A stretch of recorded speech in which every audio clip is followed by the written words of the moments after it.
இயேசுவின் ரத்தம் ஜெயம். Victory in the blood of Jesus. கிறிஸ்தேசுவுக்கு பிரியமான அன்பு சகோதர சகோதரிகளே, இந்த நாளை காண செய்த தேவனை துதிக்கிறேன். I thank God for giving this wonderful day. இந்த மாதத்தின் முதல் நாளை நமக்கு ஆசீர்வாதமாய் தந்ததற்காய் அவரை இன்னும் அதிகமாய் துதிக்கிறேன். I thank God for giving this beautiful day. இந்த நாளிலே மாதத்தினுடைய வாக்குத்தத்தமாய் ஆவியானவர் உணர்த்தின காரியம், Holy Spirit says the word of this month as அன்பினாலே ஆசீர்வதிக்கிறவர். God who blesses with love. என்னோடு கூட வாசியுங்கள். 1 யோவான் 4வது அதிகாரம் 8வது வசனம். Read with me 1 John chapter 4 verse 8. தேவன் அன்பாகவே இருக்கிறார். For God is love. நம்மை பார்த்துதான் ஆவியானவர் சொல்லுகிறார், நம்முடைய தேவன் அன்பாகவே இருக்கிறார். Holy Spirit says to us that our God is love. அந்த அன்பின் நிமித்தமாகவே அவர் நம்மை ஆசீர்வதிக்கிறார். Because of that love, God loves us more. அந்த அன்பினாலே இந்நாள் வரையிலும் நம்மளை பாதுகாத்து வழிநடத்தி வருகிறார். Because of the love, God leads us and guides us till this day. நம்ம ஏதோ நினைக்க கூடாது, நான் நல்லவன், நான் நீதிமான், அதனால் தேவன் என்னை ஆசீர்வதித்து நடத்துகிறார் அப்படின்னு நினைக்க கூடாது. We should not think that I am a righteous man, I am a good and correct person, so God loves me. மாறாக அவர் நம்மேல் வைத்த அன்பின் நிமித்தமாகவே அவர் நம்மை ஆசீர்வதித்துக் கொண்டிருக்கிறார். But God loves us so that He blesses us. இத வேதத்துல எங்க பார்க்கலாம் அப்படின்னா, 2 குமாரர்களுடைய அந்த ஓமையிலே பார்க்க முடியும். We can see this in the Bible of the parable of the two sons. அந்த இளைய குமாரன் தன்னுடைய ஆஸ்தியில் தன்னுடைய சொத்துல பங்கு எல்லாத்தையும் எடுத்துட்டு போய் அதை நாசமாக்கி அழிந்து போனவனாய் காணப்பட்டான். The younger son took all his shares from the wealth and went away and spent everything out of waste. ஆனால் அவனுடைய தகப்பன் அவனுக்காக வழியை பார்த்து கொண்டு காத்து கொண்டிருந்தார் என வாசிக்கிறோம். But his father was waiting, looking at the way, will he come or not? எனக்கு அன்பானவர்களே, இன்றைக்கு நீங்களும் நானும் ஒருவேளை அந்த இளைய குமாரனை போல தேவனை விட்டு தூரம் போயிருக்கலாம். Maybe you or me could have gone a very far apart like the younger son from their father. மன்னிக்க முடியாத பாவத்தை நான் செய்து தேவனை விட்டு வெகு தூரம் வந்திருக்கிறேன் அப்படின்னு நினைச்சிட்டு இருக்கலாம். We may committed unforgivable sin and we can think that we are very far from God. நம்ம ஒன்ன மாத்திரம் மறந்து போய்விடக் கூடாது, தேவன் நமக்காக காத்து கொண்டிருக்கிறார். But we must not forget that God is waiting for us. என் பிள்ளை எப்போது என்னை தேடி வருவான் அப்படின்னு நம்ம மேல அவர் ஏக்கமாக காத்து கொண்டிருக்கிறார். God is really expecting us to come, that when will we arrive? நம்ம என்ன காரியம் செய்தாலும் சரி, எப்போ திரும்பி வந்தாலும் சரி, அவர் நம்மை மன்னித்து ஏற்றுக்கொள்ளுகிற ஒரு தகப்பனாகவே இருக்கிறார். Whenever we come back, He's always ready to accept us and forgive us. நாம் தேவனை அன்பு செய்கிறோமா? So do we love God? நம்ம கொஞ்சம் யோசித்து பார்க்கணும். We have to think that. அதாவது நம்ம நினைக்க கூடாது, என்ன பிரதர் நம்ம அன்பு செய்தாதான் தேவன் என்னை ஆசீர்வதிப்பாரா அப்படின்னு நம்ம நினைக்க கூடாது. We must not think that if we love God only, will God love me? இது ஒரு தகப்பனுடைய எதிர்பார்ப்பு. It is a father's expectation. இப்போ என் பொண்ணு இருக்கா அப்படின்னா அவளை நான் எல்லாவற்றிற்கும் மேலாக நேசிக்கிறேன். Now my daughter is there, I love her more than anything else. அவளுக்காக நான் எது வேணாலும் பண்ணுவேன். I will do anything for her. ஆனா அந்த சேம் திங், அந்த சேம் அன்பை அவளிடமிருந்தும் நான் எதிர்பார்க்கிறவனாய் காணப்படுவேன். But I also expect the same love and affection from her side. இதை போலத்தான் தேவன் நம்மிடத்திலிருந்து அன்பை எதிர்பார்த்து காத்திருக்கிறார். Like the same way, God expects us to love Him more. நாம் அன்பு செய்கிறோமா? Do we love Him? அதாவது நமக்கு எப்படின்னா, ஆபிரகாமை குறித்து பார்த்தால் அவருடைய வாக்குத்தத்தம் வேணும், அவருடைய ஆசீர்வாதங்கள் நமக்கு வேணும். If we think about Abraham, that we may think that I want his blessings and his promises. ஆனால் ஆபிரகாமை போல தேவன் மேல் நாம் அன்பாய் இருக்கிறோமா? But do we love God like Abraham? நம்ம நினைக்கலாம், பிரதர் ஆபிரகாம் தேவன் மேல் விசுவாசமா இருந்தார், மாறாக அன்பா இருந்தார் அப்படின்னு வேதத்துல எங்க குறிப்பிடப்பட்டுள்ளது அப்படின்னு நம்ம நினைச்சிட்டு இருக்கலாம். We may think that Abraham was a faithful person to God, but where in the Bible is mentioned that he loves God? நம்ம எல்லாருக்கும் தேவனுக்கும் ஆபிரகாமுக்கும் இடையிலே நடந்த காரியங்கள் தெரியும். We all know what happened after that incident. என்னோடு கூட வாசியுங்கள் ஆதியாகமத்தின் புஸ்தகம் அதிகாரம் 22 வசனம் 2. Read with me Genesis chapter 22 verse 2. இந்த இடத்திலே தேவனாகிய கர்த்தர் ஆபிரகாமிடத்தில் ஈசாக்கை குறித்து சொல்லும்போது அவர் சொல்லுகிறார், உன்னுடைய புத்திரன் ஏகசுதன் நேசகுமாரன் அப்படின்னு. When God mentions about Isaac, he stresses the words as your son, your only son whom you love. இங்கே ஈசாக்கை பலியிடுமாறு கர்த்தர் ஆபிரகாமிடத்தில் சொல்லுகிறார். ஆபிரகாம் அதன்படி செய்தான் என்று பார்க்கிறோம். God instructs Abraham to sacrifice Isaac and Abraham didn't hesitate. அதாவது தேவனுக்கு ஈசாக்கு என்கிற பலி தேவைப்படுகிறதா? We must think that does God need Isaac as a sacrifice? இல்லை, மாறாக எதற்காக அப்படி சொன்னார்னா, No. Why he said that? நான் நினைக்கிறேன் ஆபிரகாம் ஒருவேளை ஈசாக்கு பிறந்ததுக்கு பிற்பாடு ஜெபம் பண்ற நேரத்தை கம்மி பண்ணி இருந்திருப்பாரு. I think that maybe Abraham would have reduced the time with God he spent before Isaac was born. ஈசாக்கு கூடயே பேசிட்டு இருந்திருப்பாரு, தேவன்கிட்ட பேச மறந்திருப்பாரு அநேக நேரத்துல. He would have spent time with Isaac, his child, and forget about God. So இப்ப தேவன் என்ன நினைக்கிறார்னா, ஆபிரகாம் தேவனை, அதாவது தன்னை அதிகமாய் லவ் பண்றானா அல்லது ஈசாக்கை அதிகமாய் அன்பு செய்கிறானா அப்படின்னு தேவன் அறிந்து கொள்ள விரும்புகிறார். Now God wants to test Abraham that if he loves Isaac more or God more. நம்ம கொஞ்சம் யோசித்து பார்க்கணும். உலகத்தை விடவும் எனது மகளை நான் நேசிக்கிறேன். We must think that I love my daughter more than the whole world. எதற்காகவும் அவளை விட்டு கொடுக்க மாட்டேன்.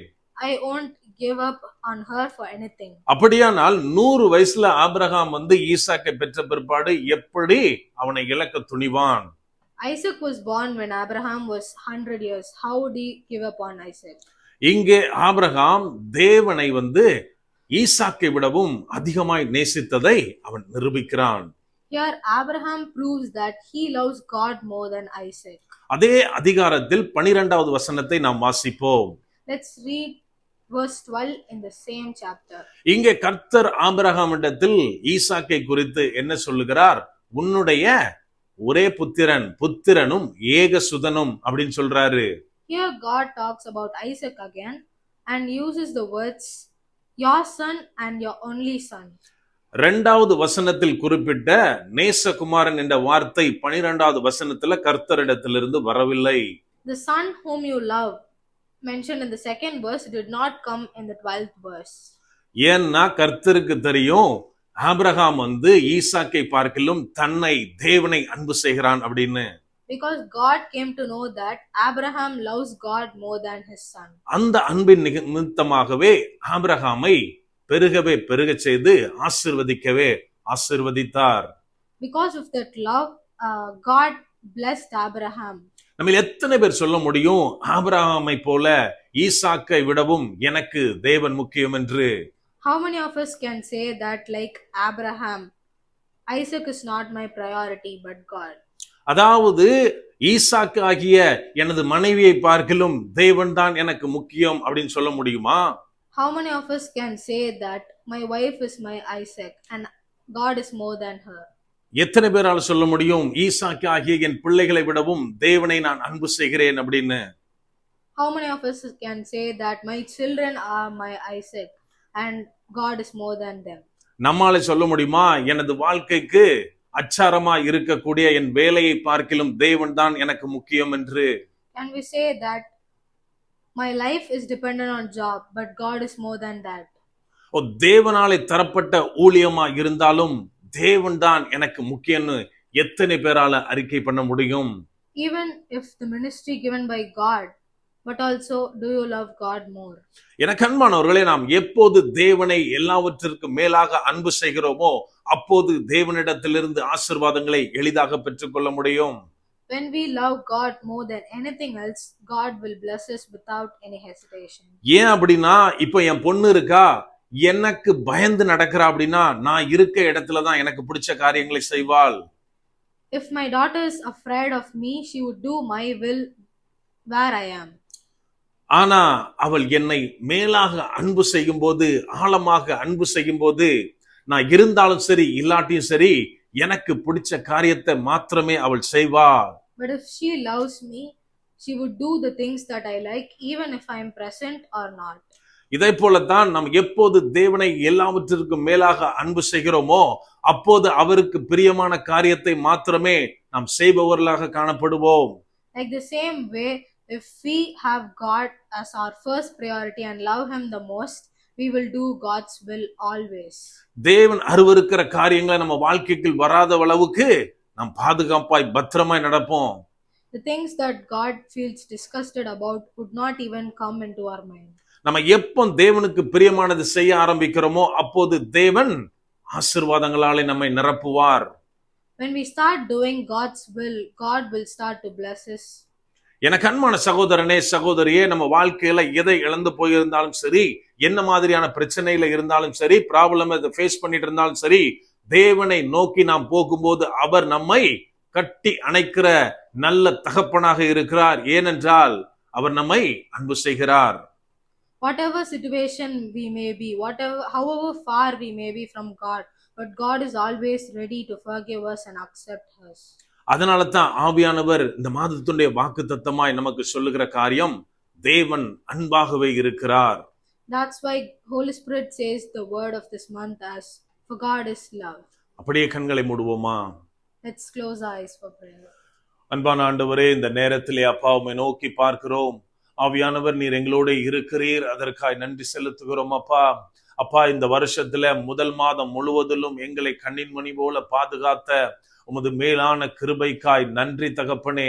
அநேக காரியங்கள் எங்களை மேற்கொள்வதை போல வந்திருக்கலாம், ஆனாலும் உமது அன்பினாலே இந்த நாள் வரையிலும் எங்களை நீர் நடத்தி கொண்டிருக்கிறீர். உமது மேலான கிருபைக்காய் நன்றி அப்பா. அப்பா, இந்த நாளுடைய வாக்குத்தத்தத்துக்காய் நன்றி தகப்பனே. நீர் எங்கள் மேல் வைத்திருக்கிற அன்பிற்காய் நன்றி செலுத்துகிறோம் அப்பா. நாங்க அநேக நேரத்தில் உமது அன்பை புரிந்து கொள்ளாமல் இருக்கிறோம் தகப்பனே.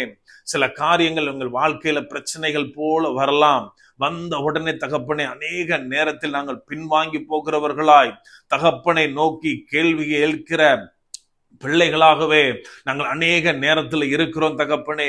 இதெல்லாவற்றையும் நீர் மன்னித்து மறுபடியும் எங்களை ஏற்றுக்கொள்ளுகிறீரே, அந்த மேலான அன்பிற்காய் நன்றி தகப்பனே.